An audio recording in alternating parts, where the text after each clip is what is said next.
kan jy indink, al die heiliges oor al die eeue heen, hoe die halleluja's gaan klink eendag in die hemel. Ek dink nou speel ek terug aan die Mighty Men konferensies, die van ons wat daar was. Ek dink die laaste keer op Oom Angus se plaas praat hulle van 300, is dit 300.000? So, 250, 300.000, dis 'n klomp manne by mekaar en dan deel van die diens en so het hulle baie keer dat ons saam sê halleluja. Ouens, die aarde bewe as jy halleluja's in so 'n groot groep. Dink maar net aan hoe die musiek 'n rol gespeel het in die Ou Testament wanneer die ramshorings geblaas het en die musiek en die trompette. Dan het mure in mekaar geval. So jy moet nooit die krag van saam aanbidding en die krag van saam lofprysing onderskat nie. Die voorreg wat jy het om te kom deelneem, om te kan kom sing en jou hart aan God te bring en dan die salwing wat daar heers. Ek glo onder die leiding van musiek breek die Here juke, maak mense vry. Dankie dat jy deelgeneem het vandag en jou lofoffer aan die Here gebring het. Amen. Is jy gereed vir die woord van die Here? Goed, so ons gaan aan waar ons 2 weke laas opgehou het. Want die van julle wat verlede week hier was, sal weet, die Heilige Gees het so wonderlik in die diens beweeg en 'n hele ander wending, dat ons nie by die woord uitgekom het nie. Maar die Here het reeds met ons gepraat. Woord is altyd belangrik. Daar's altyd plek, eintlik die belangrikste in so 'n diens. Maar wanneer die Gees van God beweeg en hy praat met ons deur getuienisse en op sy eie manier. Wie van julle was laasweek hier? Laasweek was 'n besonderse geleentheid in God se teenwoordigheid. En ek sou 'n boodskap bring en dit het oorgestaan en nou gaan ek daai boodskap vir jou bring. Nou wil ek jou herinner aan 2 Sondae terug. Nou gaan ek jou nie probeer uitvang nie, want nou gaan jy in die verleentheid sit, maar net julle wat notas gemaak het sal weet, waaroor het ek 2 Sondae terug met jou gepraat. Wie kan onthou? Kom ek help jou vinnig weg. Petrus sê, Here, U sal in der ewigheid nooit my voete was nie. Duidelik? En daai intieme gesprek tussen Jesus en Petrus, waar die Here vir hom sê, maar Petrus, jy verstaan nie, as ek jou nie was nie, het jy geen aandeel aan my nie. En toe Petrus dit verstaan, toe sê hy, Here, was my nou sommer heeltemal. So dit was verlede week, of 2 weke terug. En ek wil aangaan op daardie selfde hoofstuk, daardie selfde gebeurtenis van daardie aand. Petrus maak, nadat die Here vir hom dit verduidelik het, maak hy 'n tweede fout. Dit was verlede week se 2 weke terug se boodskap, waar Petrus sê, toe hy dit verstaan, hy sê, Here, was my nou sommer van bo tot onder. Doen nou 'n ordentlike job, kan ons dit nou maar so uitdruk. En die Here help hom weer reg. Die Here sê hom, nee Petrus. Hy wat gewas is, het nie nodig om weer gewas te word nie, behalwe die voete, onthou julle? En Jesus verduidelik dit en ek het vir jou verduidelik wat dit beteken. En dit was 2 weke terug se boodskap gewees. Vanoggend wil ek jou dan vra om saam met my te reis, nog steeds in hierdie gebeurtenis, en ons gaan 'n bietjie verder lees in Johannes hoofstuk 13. So lees saam met my, jy kan op die bord volg. Ek wil met jou praat en as ons 'n tema kan bysit, net om dit te onthou, en as jy dalk 'n nota wil maak, dan kan jy neerskryf die doek, die kruis, die opdrag. Die doek, die kruis, die opdrag. Lees saam met my Johannes 13 vanaf vers 12. Toe hy dan hulle voete gewas en sy boklere geneem het, gaan hy weer aan tafel en sê vir hulle. So nou het Jesus klaar hulle voete gewas, hy staan op, hy gaan sit weer aan tafel en hy sê vir hulle, verstaan julle wat ek aan julle gedoen het? Dis 'n vraag. Julle noem my meer meester en Here en julle is reg, want ek is dit. As ek dan die Here en die meester julle voete gewas het, is julle ook verplig om mekaar se voete te was. Vers 15. Nou verduidelik Jesus wat hy gedoen het. Hy sê, ek het vir julle 'n voorbeeld gegee. Nou 'n voorbeeld is dan iets om na te volg. Ek het vir julle 'n voorbeeld gegee, net soos ek aan julle gedoen het, om ook so te doen. Voorwaar, ek sê vir julle, 'n diensknegt is nie groter as sy heer nie, en 'n gesant ook nie groter as die een wat hom gestuur het nie. As julle hierdie dinge weet, Salig is julle as julle dit doen. So as jy verstaan en as jy dit weet, maar as jy verder gaan as net verstaan en weet en dit doen, salig is julle as julle dit doen. Ouens, ek wil vir jou begin deur vir jou die volgende te sê, die koninkryk van die Here, die koninkryk van God, staan in skerp kontras met die koninkryk van die wêreld. Dis twee opponente wat teen mekaar staan. Die wêreld leer, die wêreldse koninkryk leer, 'n oog vir 'n oog. As iemand jou skade doen, doen dit terug. Jesus sê, draai die ander wang. Sien jy, dis net mooi die teenoorgestelde. Die wêreld sê, jy moet mag, status en titels en aansien, dit moet jy najaag. Jy moet iets word in die lewe. Die koninkryk van God sê, hy wat die grootste wil wees, moet die minste wees. As jy iets wil word, wees die minste en 'n dienaar van ander. Die wêreld sê, sorg eers vir jouself. God roep ons om onsself te verloon en ons lewe vir ander af te lê. Dis radikaal anders. Die wêreld meet sukses aan prestasie en besittings. God meet sukses aan jou gehoorsaamheid, aan jou hart en aan jou liefde. Verstaan jy, hier's twee stelle reëls. Wêreldse koninkryk het hulle reëls, God se koninkryk het sy reëls. Om 'n Christen te wees, 'n burger van die hemele, beteken dat ek en jy sal leef volgens 'n heeltemal ander stel reëls. Heeltemal anders. Daar's nie grys areas nie. 'n nuwe stel reëls, 'n nuwe stel waardes.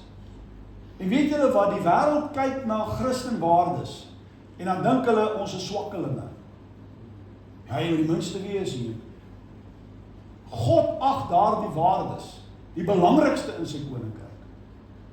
Daar's niks minder waardig aan dit wat God van jou en my verwag nie. Vir Jesus om sy disippels se voete te was, het ek vir julle verduidelik, dit was skokkend. Hulle was uit die veld geslaan. Want voete was gereserveer vir slawe of die laagste diensknegt in die huishouding. Hy of sy het voete gewas. Nog nooit het 'n rabbi sy disippels se voete gewas nie. So Jesus doen iets skokkend en daar waar hulle sit, dink ek, en ek kan met die prentjie indink, die disippels se koppe het gespin. Hier kniel die rabbi voor ons neer. Dis hoekom Petrus aanvanklik gesê het, Here, gaan U my voete was? Ek sal dit nie toelaat nie. En ons het daaroor gepraat, julle het nou daai prentjie, nê? Maar weet jy wat? Jesus vat dit 'n trappie verder. Hulle koppe is nou reeds besig om, kan ons dit so sê, te spin oor wat hier aangaan en Jesus gaan en hy vat dit nog 'n trappie verder. En hy challenge hulle. Hy challenge hulle met die opdrag. En hier is die opdrag. As ek dan die meeste julle voete gewas het, as dit so skokkend is, dit wat ek aan julle gedoen het, as ek dan, wat die meester is, myself verneder voor julle, is julle verplig om mekaar se voete te was. So hy vat dit 'n trappie verder. Hulle is reeds uit die veld geslaan, nou kom die Here en sê, luister hier, as ek die meester julle voete gewas het, is julle veronderstel om dieselfde te doen. Ek het julle 'n voorbeeld gegee. En doen net soos wat ek gedoen het, moet julle aan mekaar doen. Nou moet jy onthou, die disippels, as jy die geskiedenis gaan lees, hulle het nou al 'n paar keer van tevore onder mekaar gestry oor wie die grootste was. Onthou jy? Hulle het geloop en dan gaan daar 'n stryer onder. Wie is nou eintlik die grootste? En twee sê, Here, wanneer ons in die koninkryk kom, kan een aan die regterkant en linker, kan ek tog net die beste en die grootste wees in die koninkryk? Daardie aand aan die tafel stry hulle oor wie die grootste is. Daardie aand. En Jesus hoor en sien en hy weet, en hy kom en hy sê, ouens, julle verstaan iets nie reg nie. My koninkryk, die grootste, is die minste. Verstaan jy dat hy heeltemal hulle gedagtes swaai? Lukas 22 vers 24 kan jy dit gaan lees. En daar het twis onder hulle ontstaan oor wie van hulle die grootste geag moet word. Mense is so behept met titels en jy al gehoor as iemand vir jou sê, weet jy wie is ek? Weet jy miskien wie is ek? Want jy daai grapie ook gehoor wat jy gesê het, ek kan iemand net help, hier's 'n meneer wat nie weet wie hy is nie. Maar mense is vinnig om op hulle titels, op hulle status. Jy weet, jy moet my titel voorsit. Dis maar hoe die mens is. 'n Vraag wat ek vra, en ek dink daaroor en ons pyns oor die volgende. Hoekom is dit so moeilik? Hoekom is dit so moeilik vir mense om die minste te wees? Kom ons wees eerlik, ouens. Ons weet hierdie goed, maar dit is nog steeds moeilik. Dit is nog steeds moeilik wanneer iemand jou ego aanvat. En wanneer iemand jou challenge. Jy wil net, jy's gereed vir aksie. Hoekom is dit so moeilik om die minste te wees? Dink saam met my daaroor. Ons leef in 'n wêreld, ouens, wat vergeet het om lief te hê. Ons leef in 'n wêreld wat vergeet het hoe om lief te hê. Selfbehoud het die grootste prioriteit geword. Dink mooi wat ek sê. Die samelewing leer ons om hoër te klim, meer op te bou, meer by mekaar te maak, eers na jouself te kyk. Kyk eers na jouself, my kind. Dis wat die samelewing leer. Sukses word dikwels gemeet aan hoeveel mense jou dien. As jy 'n maatskappy het en jy's 'n groot direkteur van 'n maatskappy, dan word jy gemeet, hy het 500 werknemers. Is 'n groot man daai, is 'n groot maatskappy. So sukses word gemeet aan hoeveel mense jou dien. Eintlik is sukses hoeveel mense jy dien. Dis sukses. Nie hoeveel mense my dien nie, vir hoeveel mense kan ek iets beteken. Dis radikaal anders. Verstaan jy dit? Sien jy dit? Selfopoffering is 'n keuse. Selfopoffering is radikaal anders, want dit staan in direkte oppositie met die eie ek. Ouens, daai eie ek, dis 'n groot, persoon is 'n groot meneer daai. Dis 'n groot ding in ouens se lewe. En selfopoffering staan direk teen die eie ek. En daar is daai geveg wat aan die gang is.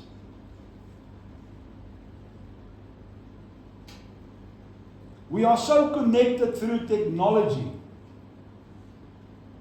yet disconnected from humanity. Ons is so in verbinding met die wêreld op ons selfone en media en alles, maar ons is so ver van mekaar af. Ons ken duisende mense aanlyn, Facebook followers, en dan spog ons daaroor.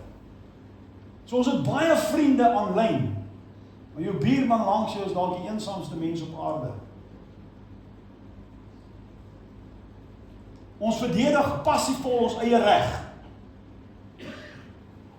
maar ons offer selde ons eie gerief op vir iemand anders. Hoor net vir 'n oomblik wat ek sê.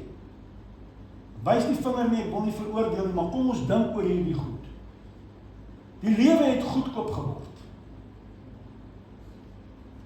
Ek wil vir jou 'n prentjie hier gee wat jy gaan saamvat en gaan onthou. Mense is soos weggooi doeke.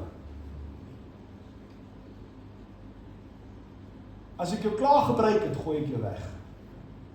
Dit gebeur. Ouens, dit gebeur. Verhoudings het transaksies geword. Wat kry ek uit die deal uit? What's in it for me? Dan sal ek besluit of ek jou vriend wil wees of vriendin. So verhoudings het transaksies geword. Dis die lewe waarin ons leef. Is Jesus se opdrag aan sy disippels daardie aand nog relevant vandag? Kom antwoord my. Dit wat Jesus vir hulle gesê het, ek gee vir julle 'n voorbeeld, julle moet dieselfde doen. Is daardie opdrag vandag nog relevant? Ja. Ek wil sê meer relevant as ooit van tevore. As ek dan die Here en Meester julle voete gewas het, is julle ook verplig om mekaar se voete te was. En Jesus verwys nie net hier na nederigheid nie. Hy praat hier met sy disippels van 'n heeltemal 'n ander tipe leefstyl. Totaal anders as waaraan hulle gewoond is. Wie is die grootste? Die Here sê nee. My koninkryk lyk so. En hy swaai hulle gedagtes. Ek dink hulle koppe het daai aand letterlik gespin. So die Here kom en hy herdefinieer grootheid. Kom ek lees dit vir jou, Johannes 13 vers 12. Toe hy dan hulle voete gewas en sy boklere geneem, gaan hy weer aan tafel en hy sê vir hulle, verstaan julle wat ek aan julle gedoen het? Hy vra vir hulle 'n vraag. Gemeente, hier is die vraag volgende. Verstaan ek en jy vandag? Verstaan ons wat Jesus gedoen het? Ja, Pieter, hy het hulle voete gewas.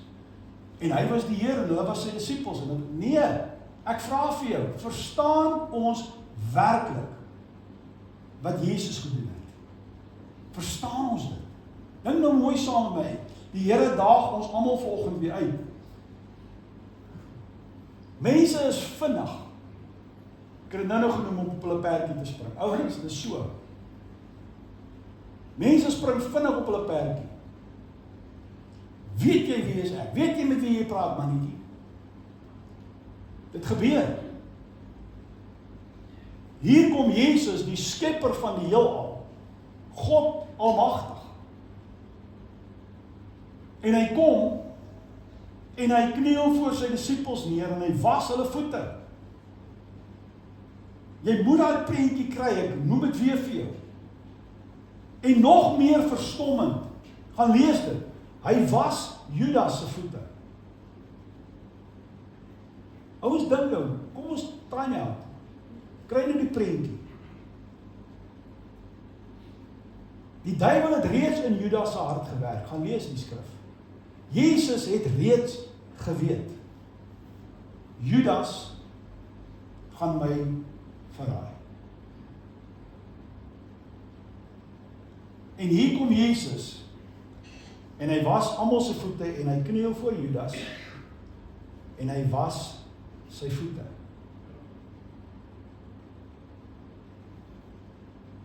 Hy was, kan ons dit so uitdruk, sy vyand se voete. Verstaan ons, as jy gaan sit en dink hieroor, wat die impak was. Op 'n ander plek sê die Bybel vir jou en my, seën die wat jou vloek. Bid vir die wat kwaad doen aan jou. Dis radikaal anders. Die mens sal sê, dit sal 'n dag wees.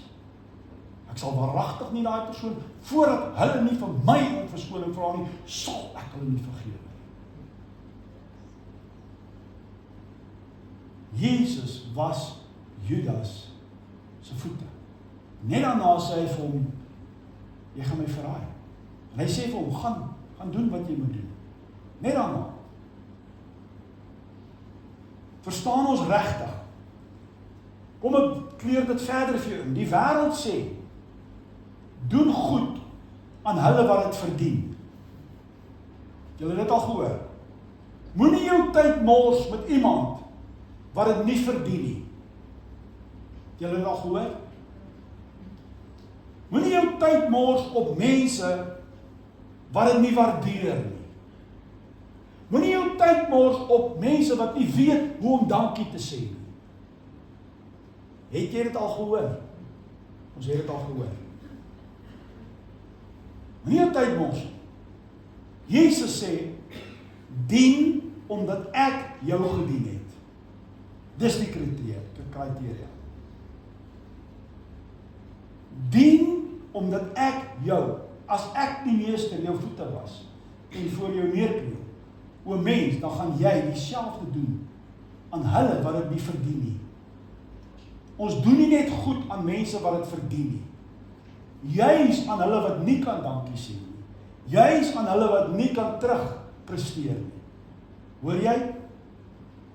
Die wêreld vra, wat kan ek wen? What's in it for me? Jesus sê, wie kan ek seën?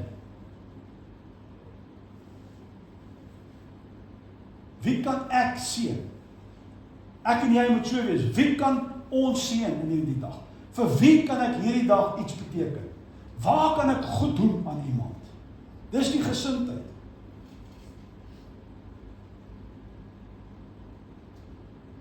Dit gaan nie oor mooi. Dit gaan nie oor die waardigheid van die persoon wat dit ontvang nie.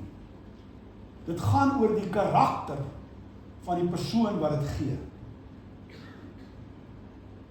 Hoor julle dit? Dit gaan nie of hy of sy waardig is nie. Dit gaan oor jou karakter. Die doek wys na die kruis, Johannes 13 vers 4. Van die maaltyd het Jesus opgestaan, sy boklere uitgetrek en 'n doek geneem en dit om hom vasgemaak. Jesus het sy klere uitgetrek. Later aan die kruis word hy weer gestroop van sy klere. Verstaan jy dat dit verwys het na wat gaan volg? In albei geleenthede, waar Jesus sy disippels se voete was en aan die kruis, in albei geleenthede was hy verneder. Albei geleenthede het vereis dat Jesus sou buig, homself oorgee. Albei situasies het vereis dat hy sy waardigheid sal neerlê.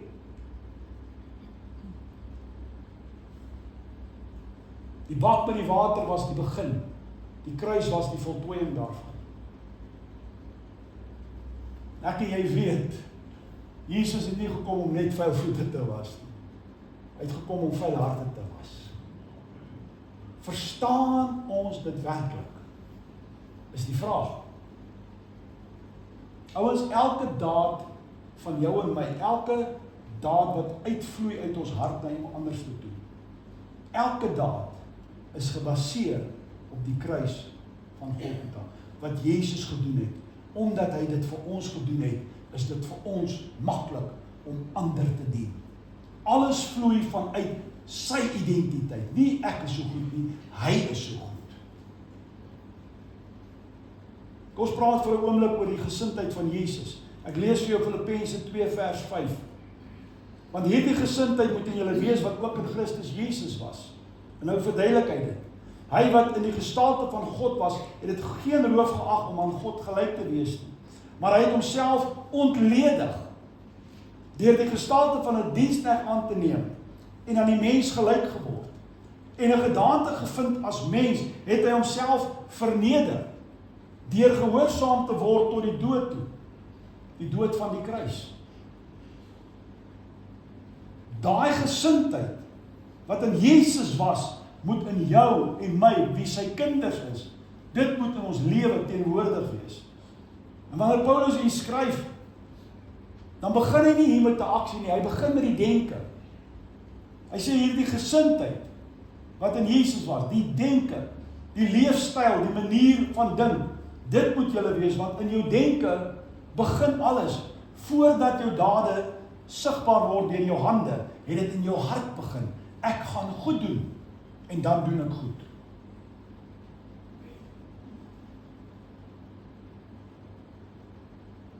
Jesus was gehoorsaam tot die dood toe. Om ek skets vir jou hierdie prentjie. Jesus se reis was altyd afwaarts. Hy het uit die hemel neergedaal. Hy het in menslikheid neergedaal. Hy het 'n slaaf, soos 'n diensknegt, gedaante van 'n diensknegt aangeneem. Hy het neergedaal voor sy disippels om hulle voete te was. Hy het neergedaal na die kruis, hy het homself oorgegee. Want hier is die wonder van God se koninkryk. Ware grootheid, ouens, word altyd gemeet aan hoe laag ek en jy bereid is om te daal in liefde. Hoe laag sal ons daal in liefde? Dis hoe grootheid gemeet word. Dis altyd afwaarts. Die wêreld sê nee, on top. Jy moet bo wees. Verstaan julle wat ek sê? Wat die Here hier vir sy dis radikaal anders. Nog so 1 of 2 opmerkings dan sluit ons. Liefde is altyd opofferend. Liefde is altyd opofferend. Hier's maas. Maas, jy offer altyd jou lewe op vir jou kinders. Is ek reg? Jy sien jouself tekort doen, ma en pa, vir jou kinders. Ware ouers sal hulle self tekort doen vir hulle kinders, om dit vir hulle mooi. Al liefde is opofferend. Dis dieselfde ding. Johannes 3 vers 16. Julle ken hierdie gedeelte. Kom, lees dit saam met my. Want so lief God die wêreld gehad. Hoe lief? Wat is die standaard van hierdie liefde? So lief, dat hy sy enige gebore seun gegee het, geoffer het. Liefde is opoffering. Sodat elkeen wat in hom glo nie verlore mag gaan nie, maar die ewige lewe kan hê. Die Bybel definieer liefde anders as die wêreld. Die wêreld skryf liedjies, I fall in love, I fall out of love. Dis nie liefde nie. Sal jy met my? Liefde is nie 'n emosie nie. Liefde is nie sentiment nie. Liefde is opoffering. Liefde is nie net woorde nie. Liefde is dade. En liefde kos altyd iets. Dit kos, soms kos dit jou tyd. Ek moet tyd maak vir iemand. Ag, ek het nie tyd nie. Maar nou, jy moet tyd maak vir iemand. Soms kos liefde tyd. Soms kos dit troos. Gaan sit by iemand, gaan troos, gaan wees net daar. Soms kos dit geld. Ek moet help, ek moet finansiëel bydra. Soms is dit jou reputasie. Soms kos dit vergifnis. Ek moet vergewe. Soms kos dit drome. Ek sal my droom eenkant sit, my kind, om jou droom waar te maak. Dis wat liefde partykeer kos. En soms kos liefde die lewe self.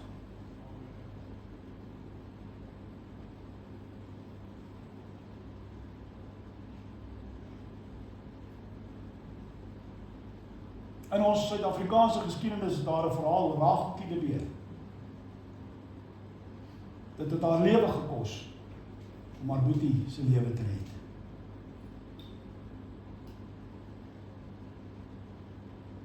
Ek wil vir jou sê, as liefde jou niks kos nie, as dit jou niks kos nie, dan moet jy gaan jouself die vraag afvra, is ek werklik 'n volgeling van Jesus? Want liefde sal altyd iets kos. So kom ons vat dit nou saam. Jesus praat met sy disippels daardie aand. Hy het 'n intieme gesprek met Petrus. Hy sê, as ek jou nie was nie, Petrus, jy verstaan nie. Hy sê ook, julle verstaan nie nou wat ek doen, maar julle gaan later verstaan.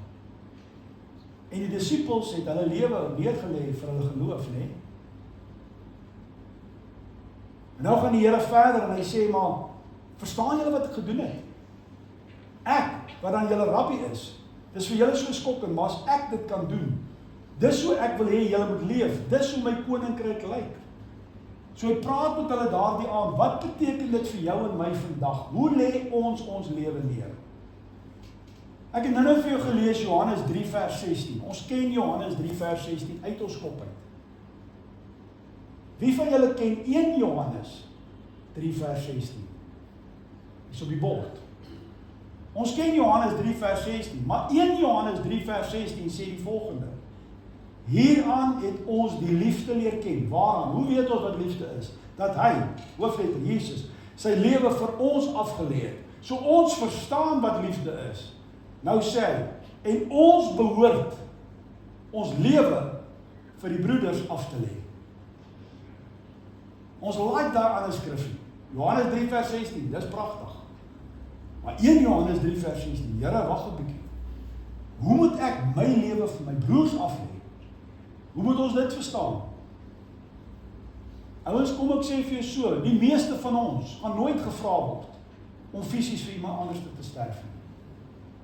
Gaan ook nooit in 'n situasie beland waar jy fisies jou lewe moet neerlê vir iemand anders nie. Die meeste van ons. Maar elkeen van ons hier, ek ingesluit, word daagliks uitgedaag om ons lewe neer te lê vir ons broeders. Ons lewe neer te lê vir iemand anders. Wat beteken dit? Dit beteken om te luister, partykeer, en nie te onderbreek nie. In 'n gesprek en in 'n argument is daar altyd opinies. En mense wil altyd, maar my opinie, ek wil nie. Nee, bly jy 'n bietjie stil. Om jou lewe neer te lê beteken hier, ek luister na jou sonder om jou te onderbreek. Ek is die minste in hierdie gesprek. Verstaan jy? Dit kan so eenvoudig wees soos dit. Om te vergewe in plaas daarvan om terug te slaan. Ek lê my lewe neer. Om aan te moedig, om jou aan te moedig in plaas daarvan om jou te kritiseer. Ons kan so maklik kritiseer. Maar verander jou kritiek en moedig iemand aan. Moedig jou kinders aan.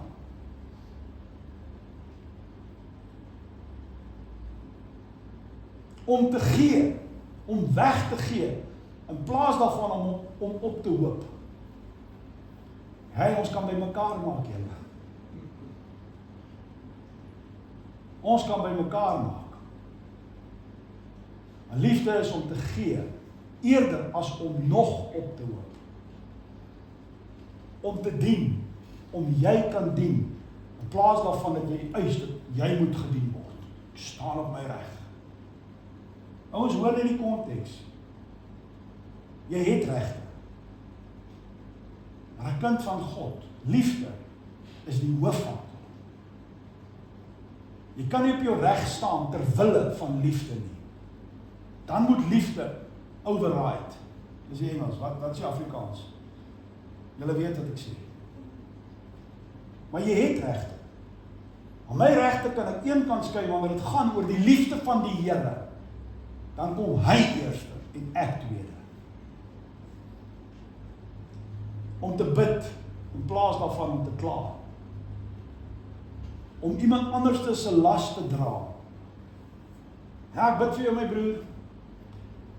Ons het Vrydag hier, het ons 2 begrafnisdienste gehad. Die een familie sê vir my, want hulle het 'n pa verloor. Die 2 dogters sê vir my, dit was vir ons so maklik in die verlede, om wanneer ons hoor van iemand se dood, ag Shane, ek bid vir jou, ek dink aan jou sterkte. Hulle sê dit was so maklik vir ons om dit te sê, nou sit ons in daai bootjie self, nou weet ons hoe voel dit. Ouers, almal van ons het al iets beleef, veral ons ouer mense. Jy is al deur 'n paar meule in jou lewe. Jy het al iets beleef, jy het al emosies ervaar wat jong mense nog nie beleef het nie. En die dag wanneer hulle beleef, kan jy raad gee, want jy weet hoe dit voel. So eerder om 'n ander se las werklik te dra, as om iemand se las groter te maak. Verstaan jy wat Jesus vir sy disippels sê? Verstaan ons, om jou lewe neer te lê. Ons hoef dit dalk nie fisies te doen. Ek gaan nie fisies vir iemand sterf nie. Maar elke dag is daar kere wat ek vir myself moet sê nee, sodat iemand anderste bevoordeel kan word. Dis wat Jesus sy disippels leer. En ek en jy kan nie met die Bybel omgaan en net al die gedeeltes waar daar wonderlike skrifte is wat gaan oor my. Here, ek klein daardie skrif. Wat sê ek is die kop en nie die stert nie en ek gaan boontoe en nie ondertoe nie en Here, dis great. Solank jy nou net die skrifte wat jou challenge en die verantwoordelikheid ook opneem, dan het jy 'n balans. Nie die goeie skrifte uitkies wat op jou van toepassing is nie, maar juist daai skrifte wat kom vat aan jou gemaksone. Elke klein dood aan die eie ek bring eer aan God. Dink daaroor. Elke klein dood aan die eie ek bring eer aan God.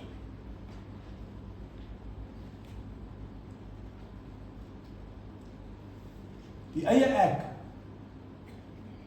is 'n slawedrywer. Die eie ek is nooit tevrede nie. Die eie ek wil altyd meer hê. Dis nooit genoeg nie. As ek dit het, dan wil ek die volgende ding hê. En ons leef, ouens, jy moet versigtig wees. Ons leef in hierdie waar ons gedenke verander word. Gaan kyk na die advertensieborde daar buite. Jy kan nie wag dat jou 24 maande selfoonkontrak uitloop nie, want ek kan upgrade na die volgende een toe. En nog skuld maak vir nog 24 maande. En dan is dit die nuutste waar is dit nou al? i150. En dan jou vorige foon, ek noem nou stupid voorbeeld, ek praat met myself. Daai vorige foon bekeer absoluut niks. Maar the latest and the greatest. Sondag, net hier van my huis. Kom ons wees net versigtig vir dit. Kind van God, kom ons wees net versigtig vir dit. Ons is al soos afgestomp deur 'n boemelaar op die straat, ons ry net verby. En ek weet daar's Marita, die Heilige Gees moet jou lei. Maar ons sien ellende oral om ons, en dan sê ons, ja maar Here, ek kan nie almal help nie. Is reg, jy kan iemand help. Jy kan dalk net een ou help, want jy was daar. Dank die Here dat in ons gemeente is daar liefde. Ek sê dit vir jou, jy weet dit. Hier's wonderlike liefde onder mekaar. En hier's gee en uitdeel en help. Ek hoor en ek sien en ek verstaan en iemand is daar en dis daar, great, loof God vir dit. Kom ek vir sê, ons kan beter doen. Ons kan beter na mekaar kyk. As jy wil strewe na iets, strewe na dit. Here, gebruik my meer. Ons kan beter doen. Julle is dan baie stil. Gaan jy amen of eina sê of iets? Is ek en jy bereid? Vraag. Is ons bereid om voor 'n ander neer te kniel as te ware? En in daardie situasie 'n ander persoon se voete te was? Is ons bereid? Ek dink ons is. Maar as tog keer jy sê, man, ek het nie nou tyd nie. Ek het nie nou lus nie. Dis juist dan. Dis juist dan. So dis die gesprek daardie aand, Jesus met sy disippels, nadat hulle gestry het oor wie die grootste geag moet word, sê die Here vir hulle, hey, let op in die klas. Wie die grootste wil wees, moet die minste wees. Wie gedien wil word, moet dien. Dit is net mooi andersom. Hulle koppe spin daai aand, en die Here challenge, hy sê, as ek dan, verstaan julle, as ek dit dan gedoen het, moet julle dit ook doen. Daai is 'n boodskap vir jou en my vandag, gemeente. Dat nadat die Here jou en my gewas het met sy bloed en skoon gemaak het en homself aan die kruis verneder het en alles aan die kruis opgeoffer het sodat ons kan lewe, eindig dit nie daar nie. Dit sê daarna behoort jy aan my koninkryk en my kinders doen die volgende. Hieraan sal die wêreld weet dat julle my kinders is. Wat is die kriteria? As daar liefde onder mekaar is. Nou, ek dink dit is maklik om mekaar lief te hê. Kyk net vir jou langs jou en sê, hey, like jy my nog? So dit is maklik om mekaar lief te hê, want hierdie ou langs jou het dan nog vanoggend gebad en geskeer. Sy ruik lekker na hare is gekam en is moeiliker om iemand naar buite lief te hê, nee? Dis die boodskap. Het jy hom? Het jy hom? Verstaan julle wat ek aan julle gedoen het. Dis 'n totale ander stel waardes. Kom ons wees getrou.